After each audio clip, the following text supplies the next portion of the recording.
Bienvenidos. Este es el día número 191. Estamos leyendo toda la Sagrada Escritura en 365 días. Hoy tendremos textos del segundo libro de las Crónicas, del libro de los Proverbios y de la carta de San Pablo a los Romanos. Nos unimos en oración con toda la Iglesia.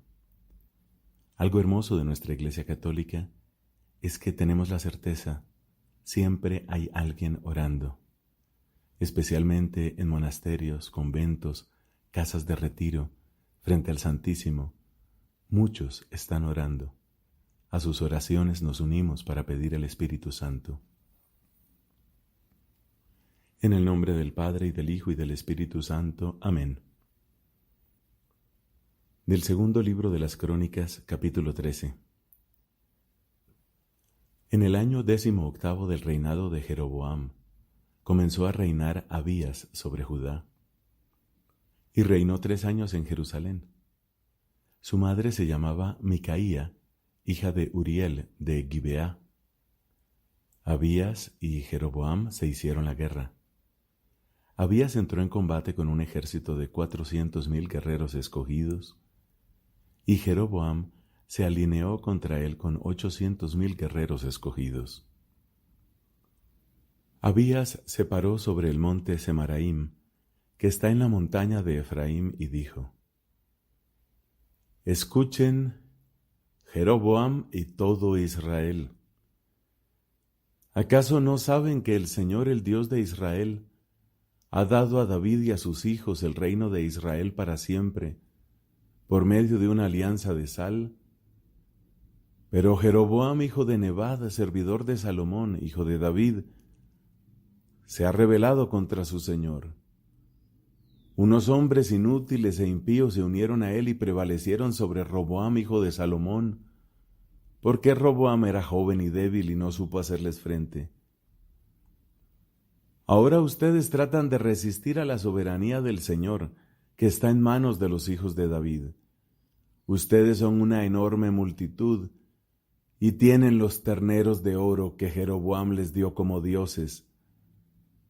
¿Acaso no han expulsado a los sacerdotes del Señor, a los hijos de Aarón y a los levitas, para establecer sacerdotes a la manera de los pueblos paganos? Porque cualquiera que viene con un ternero y 7 carneros para recibir la investidura, puede llegar a ser sacerdote de los que no son dioses. En cuanto a nosotros, nuestro Dios es el Señor y no le hemos abandonado. Los sacerdotes que sirven al Señor son los hijos de Aarón, y los que ejercen el ministerio son los levitas. Todas las mañanas y todas las tardes ellos ofrecen holocaustos al Señor y queman el incienso aromático, disponen los panes de la ofrenda sobre la mesa pura, y encienden todas las tardes el candelabro de oro con sus lámparas, porque nosotros observamos las disposiciones del Señor nuestro Dios, que ustedes han abandonado. Aquí está Dios al frente de nosotros, aquí están los sacerdotes con las trompetas, listos para hacer resonar el grito de guerra contra ustedes. Israelitas, no hagan la guerra contra el Señor, el Dios de sus padres, porque nada conseguirán. Mientras tanto, Jeroboam hizo dar un rodeo para tender una emboscada y atacar a los hombres de Judá por la espalda, de manera que ellos quedaron delante de Judá y la emboscada detrás. Al darse vuelta, los de Judá advirtieron que les presentaban combate por delante y por detrás. Entonces clamaron al Señor, y los sacerdotes tocaron las trompetas. Los hombres de Judá lanzaron el grito de guerra, y mientras ellos gritaban, Dios derrotó a Jeroboam y a todo Israel delante de Abías y de Judá. Los israelitas huyeron delante de Judá, pero Dios los entregó en sus manos. Abías y su ejército les infligieron una gran derrota, y cayeron 500,000 hombres escogidos de Israel. En esa ocasión los israelitas quedaron humillados, mientras que los de Judá se fortalecieron, por haberse apoyado en el Señor, el Dios de sus padres. Abías persiguió a Jeroboam y le arrebató las ciudades de Betel y Esaná y Efrón con sus respectivos poblados. Jeroboam ya no recuperó su poderío en los tiempos de Abías. El Señor lo hirió gravemente y él murió. Abías, por el contrario, se hizo cada vez más fuerte. Tuvo 14 mujeres, 22 hijos y 16 hijas. El resto de la historia de Abías, sus obras y sus hazañas, están escritos en el comentario del profeta Idó. Abías se fue a descansar con sus padres y lo sepultaron en la ciudad de David. Su hijo, Asá, reinó en lugar de él. En tiempos de el país gozó de paz durante 10 años. Asá hizo lo que era bueno y recto a los ojos del Señor su Dios. Suprimió los altares de los cultos extranjeros y de los lugares altos. Rompió las piedras conmemorativas y los pilares sagrados, y exhortó a Judá a buscar al Señor, el Dios de sus padres, y a practicar la ley y los mandamientos. Mandó suprimir de todas las ciudades de Judá los lugares altos y los altares de incienso, y el reino estuvo en paz bajo su reinado. Edificó ciudades fortificadas en Judá, porque el país estaba en paz, y durante aquellos años nadie le hizo la guerra, ya que el Señor le había dado tranquilidad. Entonces Asá dijo a Judá: construyamos estas ciudades rodeándolas de murallas, torres, puertas y cerrojos. Tenemos el país a nuestra disposición, porque hemos buscado al Señor nuestro Dios, y por eso Él nos ha buscado a nosotros y nos ha dado tranquilidad por todas partes. Y ellos construyeron las ciudades con todo éxito. Así tenía en Judá un ejército de 300,000 hombres, provistos de escudos grandes y lanzas, y otro en Benjamín, de 280,000 hombres armados con escudos pequeños y arcos. Todos ellos eran guerreros valerosos. Seraj, el cusita, avanzó contra ellos con un ejército de 1,000,000 de hombres y 300 carros de guerra, y llegó hasta Maresá. Asá salió a su encuentro, y ambos se dispusieron para el combate en el valle de Sefatá, junto a Maresá. Entonces Asá invocó al Señor su Dios diciendo: Tú solo, Señor, puedes ayudar al débil contra el fuerte. Ayúdanos, Señor Dios nuestro, porque en ti nos apoyamos, y en tu nombre marchamos contra esta inmensa muchedumbre. Señor, tú eres nuestro Dios, que ningún mortal prevalezca contra ti. El Señor derrotó a los cusitas delante de Asá y de Judá, y los cusitas huyeron. Asá y las tropas que lo acompañaban los persiguieron hasta Gerar. Cayeron tantos etíopes que no quedó ningún sobreviviente, porque quedaron destrozados delante del Señor y de su campamento. Los hombres de Judá recogieron un enorme botín. También derrotaron a todas las ciudades de los alrededores de Gerar, porque el terror del Señor se había apoderado de ellas, y las saquearon, ya que había en ellas un gran botín. Atacaron asimismo los campamentos de los que apacentaban los rebaños, y se llevaron una gran cantidad de ovejas y camellos. Después regresaron a Jerusalén. Azarías, hijo de Oded, sobre el que había descendido el Espíritu de Dios, salió al encuentro de Asá y le dijo: Escúchenme, Asá y todo Judá y Benjamín. El Señor está con ustedes cuando ustedes están con Él. Si lo buscan, Él se dejará encontrar por ustedes. Si lo abandonan, Él los abandonará. Durante mucho tiempo, Israel estuvo sin verdadero Dios, sin sacerdote que lo instruyera y sin ley. Pero en su angustia, ellos se volvieron hacia el Señor, el Dios de Israel. Lo buscaron y el Señor se dejó encontrar por ellos. En aquellos tiempos no había paz para nadie, sino grandes tribulaciones, sobre todos los habitantes del país. La gente y las ciudades se destruían unas contra otras, porque Dios las perturbaba con toda clase de calamidades. Pero ustedes Manténganse firmes y no desfallezcan, porque sus obras serán recompensadas. Al oír estas palabras y la profecía que había pronunciado Azarías, hijo de Oded, Asa se decidió a eliminar los ídolos abominables de todo el territorio de Judá y Benjamín, y también de las ciudades que había conquistado en la montaña de Efraín. Además restauró el altar del Señor que estaba delante del vestíbulo del templo. Luego reunió a todo Judá y Benjamín, y a los hombres de Efraín, de Manasés y de Simeón que residían con ellos, porque mucha gente de Israel se había pasado a Asa, al ver que el Señor su Dios estaba con él. Ellos se reunieron en Jerusalén el tercer mes del año 15 del reinado de Asa.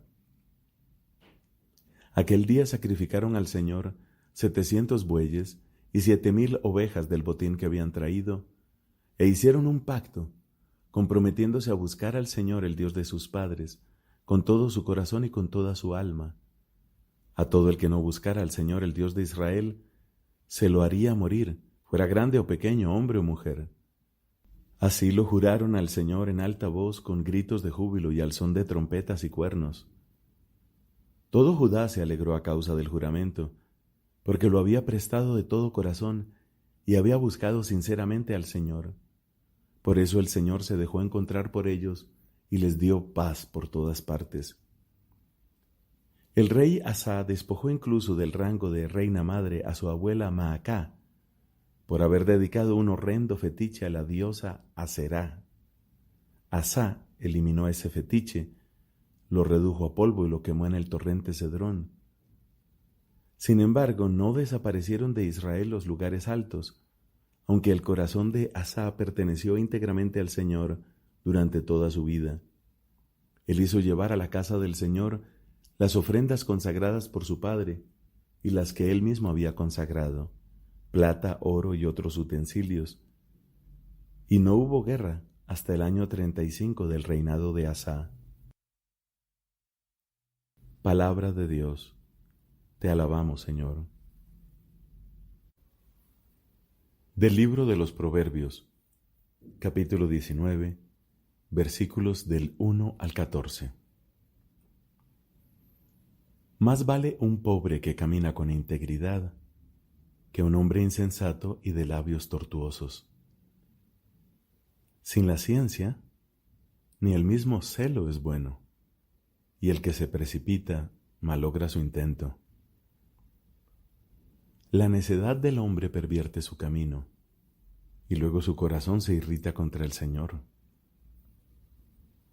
La fortuna multiplica a los amigos, pero el pobre se ve separado hasta de su amigo. El testigo falso no quedará impune, y el que profiere mentiras no escapará. Son muchos los que adulan al noble, y todos son amigos del que hace regalos. Al pobre hasta sus hermanos lo aborrecen, cuanto más se alejarán de él sus amigos. El que adquiere buen juicio se ama a sí mismo, al que es razonable le irá bien. El testigo falso no quedará impune y el que profiere mentiras perecerá. No le sienta bien al insensato una vida confortable, cuanto menos a un esclavo gobernar a los príncipes. El buen juicio de un hombre aplaca su ira, y su gloria es pasar por alto una ofensa. Como rugido de león es la furia del rey, y su favor como rocío sobre la hierba. Un hijo insensato es una calamidad para su padre, y las rencillas de una mujer son una gotera incesante. Casa y fortuna son herencia de los padres, pero una mujer prudente es un don del Señor. De la carta a los Romanos, capítulo 9.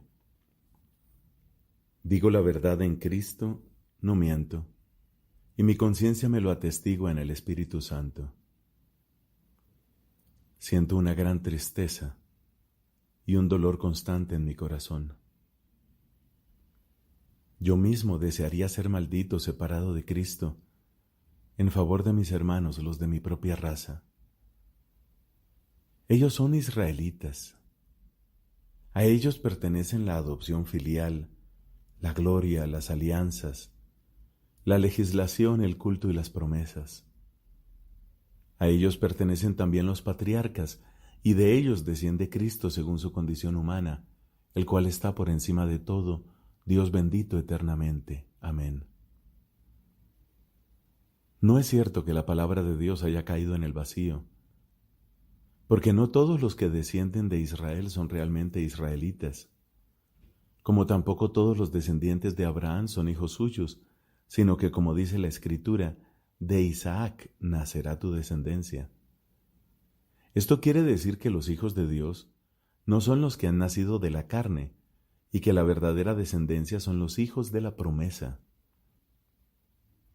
Porque así dice la promesa: para esta misma fecha volveré, y entonces Sara tendrá un hijo. Y esto no es todo, está también el caso de Rebeca, que concibió 2 hijos de un solo hombre, Isaac nuestro padre. Antes que nacieran los niños, antes que pudieran hacer el bien o el mal, para que resaltara la libertad de la elección divina, que no depende de las obras del hombre, sino de aquel que llama, Dios le dijo a Rebeca: el mayor servirá al menor. Según lo que dice la Escritura, prefería a Jacob en lugar de Esaú. ¿Diremos por eso que Dios es injusto? De ninguna manera, porque Él dijo a Moisés: seré misericordioso con el que yo quiera, y me compadeceré del que quiera compadecerme. En consecuencia, todo depende no del querer o del esfuerzo del hombre, sino de la misericordia de Dios. Porque la Escritura dice del faraón: precisamente para eso te he exaltado, para que en ti se manifieste mi poder y para que mi nombre sea celebrado en toda la tierra. De manera que Dios tiene misericordia del que Él quiere y endurece al que Él quiere. Tú me podrás objetar: entonces, ¿qué puede reprocharnos Dios? ¿Acaso alguien puede resistir a su voluntad? Pero tú, ¿quién eres para discutir con Dios? ¿Puede el objeto modelado decir al que lo modela: ¿por qué me haces así? ¿No es el alfarero dueño de su arcilla para hacer de un mismo material una vasija fina o una ordinaria? ¿Qué podemos reprochar a Dios si, queriendo manifestar su ira y dar a conocer su poder, soportó con gran paciencia a quienes atrajeron su ira y merecieron la perdición? Y si Él quiso manifestar la riqueza de su gloria en los que recibieron su misericordia, en los que Él predestinó para la gloria, en nosotros que fuimos llamados por Él, no solo de entre los judíos, sino también de entre los paganos, ¿qué podemos reprocharle? Esto es lo que dice Dios por medio de Oseas: al que no era mi pueblo, lo llamaré mi pueblo, y al que no era mi amada, la llamaré mi amada. Y en el mismo lugar donde se les dijo: ustedes no son mi pueblo, allí mismo serán llamados hijos del Dios viviente. A su vez, Isaías proclama acerca de Israel: aunque los israelitas fueran tan numerosos como la arena del mar, solo un resto se salvará, porque el Señor cumplirá plenamente y sin tardanza su palabra sobre la tierra. Y como había anticipado el profeta Isaías, si el Señor del universo no nos hubiera dejado un germen, habríamos llegado a ser como Sodoma, seríamos semejantes a Gomorra. ¿Qué conclusión sacaremos de todo esto? Que los paganos que no buscaban la justicia alcanzaron la justicia, la que proviene de la fe, mientras que Israel, que buscaba una ley de justicia, no llegó a cumplir esa ley. ¿Por qué razón? Porque no recurrieron a la fe, sino a las obras. De este modo chocaron contra la piedra de tropiezo, como dice la Escritura: yo pongo en Sión una piedra de tropiezo y una roca que hace caer, pero el que cree en él no quedará confundido. Palabra de Dios. Te alabamos, Señor.